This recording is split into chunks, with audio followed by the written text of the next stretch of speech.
This should infuriate anyone, but we know there's a silver lining for us of what we're seeing this evil government do and what they want to accomplish. Is it an eyes wide shut scenario for most Americans? I would hope not.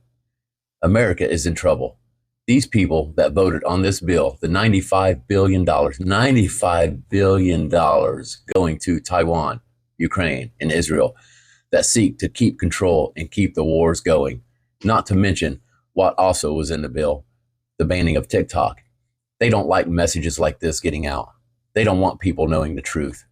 By banning TikTok and coming down on other social media platforms, this is what they're afraid of. This right here. We can see the writing on the wall. Idiots who think that they can do their own research. Don't do any of your own research. Doing your own research is associated with conspiracy theory circles. This go-it-alone approach, doing your own research, that can have serious consequences. You should get prison time for even questioning. Can we all stop saying, I need to do my own research? That phrase, do your own research, 4 words. 4 little words that are hurting America. Doing your own research hurts America. Everybody has a supercomputer in their hand that empowers them to do their own research, and that's the problem. You must not do your own research. I need to do my own research. I don't understand what that means. I'm doing my own research. You can't do your own research unless you're a scientist. Don't do your own research. Maybe you've told yourself you're playing it safe, you just want to wait and see. No. It's the same ones flying the Ukrainian flags, taking your tax money and just giving it away in the biggest money laundering scheme we have ever seen. Dates and times mean something. This bill was passed on their exemplar and role model's birthday, Hitler. Just as Putin of Russia said, if anything, he's fighting a neo-Nazism mindset. That's the real story. And we're seeing it in front of us. We're seeing it played out in Congress as they wave the Ukrainian flags on the floor of the U.S. Capitol. This is the red flags that I'm talking about. Russia's not hurting from this. Their economy has grown leaps and bounds in the last 2 years. How fast is Russian economy growing? Russia's economy is expected to grow faster than all advanced economies this year, according to its latest. The International Monetary Fund. Russia is expected to grow 3.2% in 2024, the IMF said in its latest World Economic Outlook published Tuesday, exceeding the forecast growth rates for the US, 2.7%, the UK 6 days ago. The International Monetary Fund, the IMF, expects Russia to grow 3.2% this year, significantly more than the UK. France and Germany. All exports have held steady and government spending has remained high, contributing to growth, the IMF said 7 days ago. Again, do your own research. They want you to believe that Ukraine has the upper hand in this money laundering scheme proxy war. It's mind-blowing. Neo-Nazism comprises the post-World War II militant, social, and political movement that seek to revive and reinstate Nazi ideology. Neo-Nazi employ their ideology to promote hatred and racial supremacy, to attack racial and ethnic minorities, and to create a fascist state. That's all that needs to be said about our government. Listen to what Ron Paul has to say. Hello, everybody, and thank you for tuning in to the weekly report, Final Nail in America's Coffin. When future historians go searching for the final nail in the U.S. coffin, they may well settle on the date April 20th, 2024.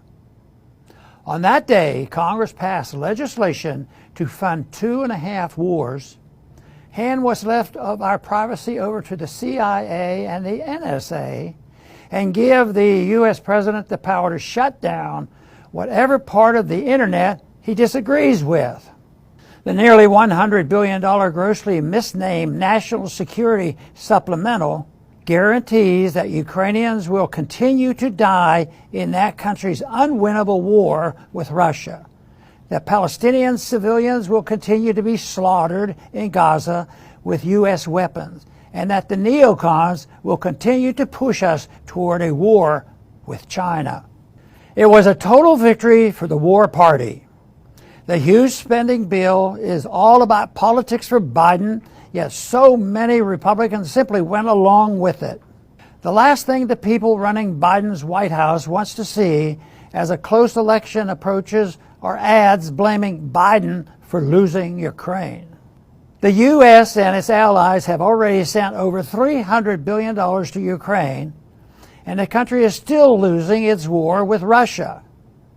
Nobody believes another $60 billion will pull a victory from the jaws of defeat. But this additional money is meant to keep up appearances until November at the expense of Americans who are forced to pay for it and Ukrainians who are forced to die for it. Speaker Johnson could not have passed these monstrosities without the full support of House Democrats, and as the majority of Republicans voted against more money for Ukraine.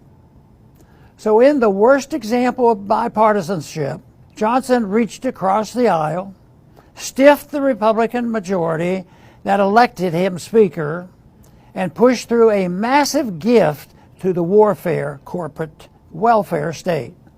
After the House voted to send another $60 billion to notoriously corrupt Ukraine, members waved Ukrainian flags on the House floor and chanted, "Ukraine, Ukraine." While I find it's distasteful and disgusting, in some ways it seemed fitting. After all, they may as well chant the name of a foreign country because they certainly don't care about this country. Along with sending $100 billion that we don't have to fund more overseas wars, Speaker Johnson threw in another version of the TikTok ban, which gives Joe Biden and future presidents the power to shut down websites at will by simply declaring them to be foreign adversary controlled.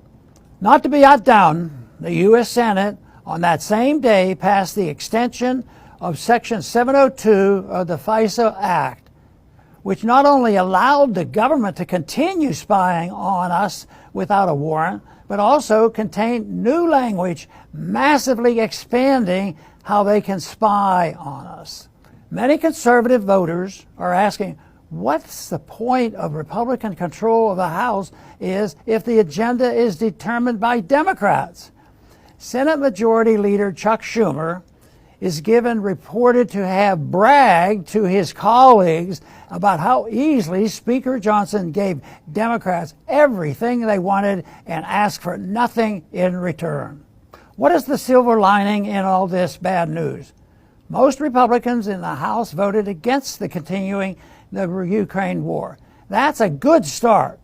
Our ideas are growing, not only across the country, but even in the D.C. swamp. Take courage and don't give up. Work for peace. Thanks for listening.